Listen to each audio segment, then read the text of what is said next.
ललित हमारे साथ जुड़े हैं और उदयपुर झीलों की नगरी कपिल हमारे साथ जुड़े हैं। अब तो हालांकि कोरोना संक्रमण चल रहा है कपिल, तो पर्यटन व्यवसाय तो आप भूल ही जाइए, लेकिन उदयपुर में आंकड़े कम नहीं हैं कपिल।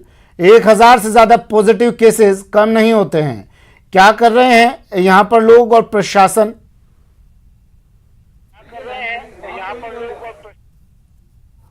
देखिए, उदयपुर में लगातार संक्रमित मरीजों की संख्या बढ़ी है और जो 1215 पॉजिटिव मरीजों का आंकड़ा सामने आया है, ये अब तक का सबसे बड़ा आंकड़ा है।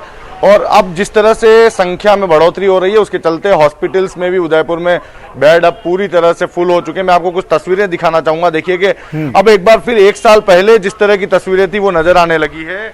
आप देखिए, मैं इस समय सिंधी आयुर्वेदिक चिकित्सालय के बाहर मौजूद हूँ और यहाँ पर जो काढ़ा वितरण का कार्यक्रम है, पिछले साल जिस तरह से किया गया था, इस साल भी काढ़ा वितरण का कार्यक्रम शुरू किया जा चुका है। लोगों को इम्यूनिटी बढ़ाने के लिए ये काढ़ा वितरित किया जा रहा है। जो आयुर्वेद चिकित्सालय से जुड़े जो लोग हैं, वे लोग सुबह से इस काढ़े को बनाने में जुट जाते हैं और उसके बाद में आप देखिए कि कतारबद्ध होकर लोग यहाँ पर काढ़ा पीने के लिए पहुंचे हैं। जो काढ़ा पीने आए उन्हें सोशल डिस्टेंसिंग और मास्क लगाकर कतारबद्ध किया गया है। किस तरह से यहाँ पर काढ़ा वितरण किया जा रहा है, इसको लेकर बात करते हैं। डॉक्टर साहब, किस तरह से यहाँ पर आप आगे कार्य कर रहे हैं? हम ये जो राजस्थान सरकार और भारत सरकार के द्वारा गाइडलाइन जो जारी की गई, उसके आधार पर हम यहाँ इम्यूनिटी बूस्टर, जो रोग प्रतिरोधक क्षमता बढ़ाने के लिए जो काढ़ा बनाया जा रहा है, सुबह हम 7 बजे आके काढ़ा बनाना शुरू करते हैं और लगभग 9 बजे हम ये यहाँ शुरू करते हैं। ये जो काढ़ा है, हम सोशल डिस्टेंसिंग की पालन करते हुए पूरा काम करते हैं। और ये काढ़ा बूस्टर जो 30 ml से 50 ml तक हम रेगुलर पिला रहे हैं लोगों को। और रेगुलर यहाँ से लगभग 30 तारीख तक रेगुलर सुबह 9 बजे से लगा के 12 बजे तक ये रेगुलर काढ़ा पिलाया जाएगा। साथ ही वो बुजुर्ग व्यक्ति है, कोई भी वो नहीं आ सकता, तो उनको सूखा काढ़ा भी हम यहाँ दे रहे हैं बनाने के लिए घर पे। और ये जो इम्यूनिटी बूस्टर है, कोविड से बचने का बहुत बड़ा उपाय है। इससे सर्दी जुकाम, जो खांसी बुखार जैसे जो सिम्टम आ रहे हैं, अभी जो नए वेरिएशन में जो सिम्टम आए, उसमें बहुत बड़ा लाभ कर रहा है। तो मैं निवेदन करना चाहता हूँ लोगों को, कोई डरे नहीं और इसका पालन करें और भारतीय चिकित्सा पद्धति के आधार पर जो नियम है उसका पालन करें और ठंडा पानी का प्रयोग नहीं करें, ये निवेदन। देखिए, जो लोग काढ़ा यहाँ पर वितरित किया गया है, वे यहाँ पर आप उसका सेवन करते हुए भी लोगों को देख सकते हैं। और सुबह से लेकर दोपहर तक मेडिकल टीम जो है वो काढ़ा वितरण के लिए यहाँ पर तैयार रहती है। जी ठीक है, जोधपुर ले चलते हैं। ललित हमारे साथ जुड़े हुए हैं। ललित, जोधपुर तो इतिहास रच रहा है। देखिए, पिछली बार भी हमने देखा था और इस बार भी हमने देखा है, जयपुर और जोधपुर लगातार पॉजिटिव केसेस के मामले में नंबर 1 पर चल रहे हैं पूरे प्रदेश में। उदयपुर से कुछ सुखद तस्वीरें कपिल ने दिखाई, जोधपुर में क्या चल रहा है ललित?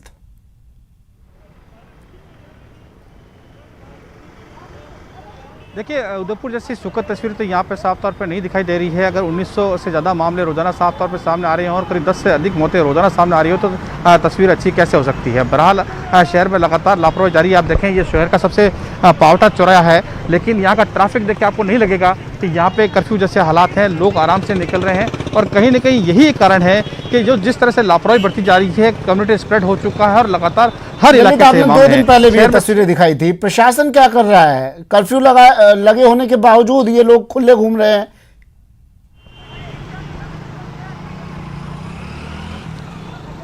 देखिए, निश्चित तौर पर हैरानी इस बात की है कि प्रशासन दावे तो करता है। कल प्रभारी सचिव नवीन महाजन खुद यहां पहुंचे थे, अगर 3 घंटे मीटिंग की थी और एक कोशिश की थी कि आंकड़ों पर कैसे लगाम लगाई जा सके।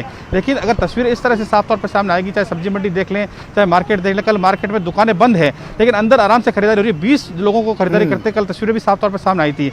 तो इस तरह के नज़ारे जब तक साफ तौर पर सामने आएंगे, सख्ती नहीं होगी, तो इस तरह के मामले बढ़ते जाएंगे और रोजाना इस तरह के हालात बनते जाएंगे। ठीक है, शुक्रिया ललित तमाम जानकारी के लिए, तस्वीरें दिखाने के लिए। और कपिल, आपका भी शुक्रिया तमाम तस्वीरों के लिए, जानकारी के लिए। तो जोधपुर में एक और जहां लोग मान नहीं रहे हैं, मन मर्जी कर रहे हैं और इसी मनमानी की वजह से कोरोना केसेस लगातार बढ़ते जा रहे हैं, आंकड़ा लगातार बढ़ता जा रहा है। उदयपुर जैसी तस्वीरें अगर तमाम पूरे प्रदेश से सामने आए तो शायद कुछ राहत इन बढ़ते हुए आंकड़ों में भी मिले।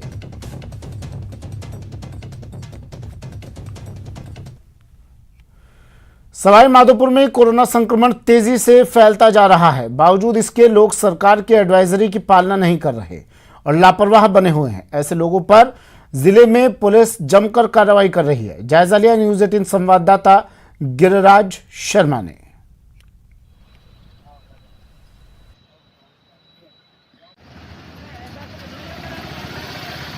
सवाईमाधोपुर जिले में कोरोना संक्रमण बहुत तेज गति के साथ अपने पैर पसारते चला जा रहा है, लेकिन उसके बावजूद भी सवाईमाधोपुर जिले में कई लोग ऐसे हैं जो कि समझने का नाम नहीं ले रहे हैं। लोग बेपरवाह बने हुए हैं, लेकिन ऐसे लापरवाह लोगों पर पुलिस लगातार शिकंजा कस रही है और उनके खिलाफ कड़ी कार्यवाही भी अमल में ला रही है। उन्हें समझाइश भी की जा रही है कि वो मास्क का हमेशा उपयोग करें।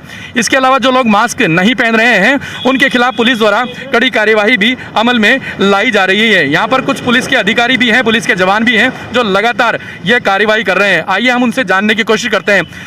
बहुत बताएं कि क्या और किस तरीके की कार्रवाई है जो यहाँ पर अभी इस वक्त फिलहाल की जा रही है। सर, अभी कोरोना के चलते हुए जो भी गाड़ी वाले बिना मास्क आ रहे हैं उनको मास्क की समझाइश भी कर रहे हैं और उनका चालान भी किया जा रहा है, जिससे कि उनके जीवन को बचा सकें। कई लोग ऐसे हैं कि इतनी समझाइश के बावजूद भी कितना क्या देखते हैं असर इसका कि लोग मास्क का यूज कर रहे हैं अथवा नहीं कर रहे हैं। हाँ, नहीं, काफ़ी संख्या में लोग मास्क का उपयोग करने लगे हैं, ताकि इस बार जो महामारी थोड़ा विकट रूप में है, इसलिए लोगों को भी समझाइश की जा रही है। लोग भी आज इस कानून की पालना कर रहे हैं। जो भी सरकार द्वारा निर्देश दिए जा रहे हैं उसकी पालना लगभग अधिकतर मिल ही रही है। पुलिस प्रशासन द्वारा सख्त कार्रवाई अमल में लाई जा रही है, उनके चालान काटे जा रहे हैं और साथ ही उन्हें यह भी हिदायत दी जा रही है कि अगर इतना करने के बावजूद भी अगर उनके द्वारा मास्क का उपयोग नहीं किया गया, सोशल डिस्टेंसिंग अपनाई नहीं गई, तो उनके खिलाफ और भी कड़ी कार्रवाई अमल में लाई जा सकेगी।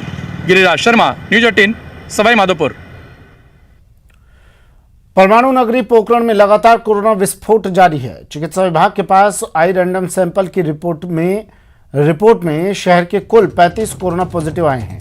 वहीं एक ही परिवार में कोरोना पॉजिटिव 5 सदस्य होने पर एसडीएम ने वार्ड नंबर 18 को माइक्रो कंटेनमेंट जोन घोषित कर दिया है। न्यूज़ 18 राजस्थान की टीम ने कोरोना गाइडलाइन के मुताबिक माइक्रो कंटेनमेंट जोन का जायजा लिया। बता दें, वार्ड को सील कर दिया गया है, वहीं जगह जगह बैरिकेड लगाकर रास्ते बंद कर दिए गए हैं। और राज्य सरकार की जो गाइडलाइन है उसके तहत क्या है कि 5 या 5 से अधिक कोई केस एक ही फैमिली में या आसपास के घरों में आ जाते हैं, उसको माइक्रो कंटेनमेंट जोन घोषित किया जाता है। श्रीमान जिला कलेक्टर महोदय द्वारा भी इसे कहा गया है कि इससे कम केस में भी ये आपको उचित लगे तो आप माइक्रो कंटेनमेंट जोन घोषित कर सकते हो। तो इसके तहत उस एरिया में जो लगभग 50-100 मीटर की परिधि का एरिया है उसके तहत सभी जो दूसरी गतिविधियाँ हैं एज ए कर्फ्यू, मतलब किसी प्रकार के प्रतिष्ठान वहाँ खुले नहीं, इमरजेंसी सेवा वाले वो खुले रहेंगे और धारा 144 टाइप उसमें ऑर्डर लगाया जाता है पूरा। 18 में यहाँ माइक्रो कंटेनमेंट जोन घोषित कर दिया गया है। यहाँ के 5 लोग कोरोना पॉजिटिव हो चुके हैं। प्रशासन लगातार अलर्ट मोड पर है। शिक्षा विभाग सर्वे और सैंपल अभियान भी लगातार चल रहा है। यहाँ प्रशासन द्वारा माइक्रो कंटेनमेंट जोन घोषित के बाद यहाँ बलियाँ लगाई गई हैं, बैरिकेड्स लगा दिए गए हैं। लोग भी काफ़ी हद तक जागरूक हैं और लोग कोरोना के बाद ये कह रहे हैं कि भाई हमें कंटेनमेंट जोन घोषित कर लिया, हम लोग सुखद हैं, हम सुरक्षित हैं। लगातार प्रशासन जागरूकता अभियान चला रहा है, कोरोना रोकथाम को लेकर कई प्रकार की मुहिम चला रहे हैं, लेकिन परमाणु सवाईमाधोपुर में लगातार गहराते कोरोना संक्रमण के चलते कई उद्योग धंधे पूरी तरह से ठप हो गए हैं। इसी के चलते मैरिज गार्डन से जुड़े हुए सभी व्यवसाय भी पूरी तरह से चौपट हो गए हैं। मैरिज गार्डन से जुड़े सैकड़ों लोगों के परिवारों पर रोजी रोटी का संकट गहराने लगा है।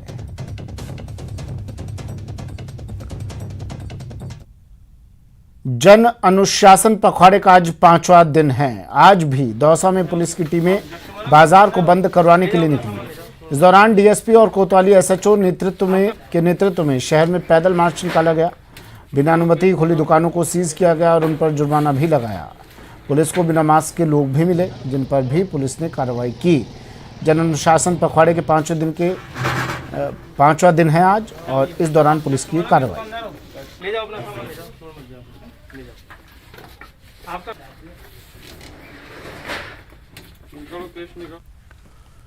अजमेर में फॉयसागर रोड पर कोरोना गाइडलाइन की धज्जियां उड़ाने वाली तस्वीर सामने आई है। गोटा कॉलोनी में शादी समारोह में भीड़ मौजूद थी। ये देखिए तस्वीरें।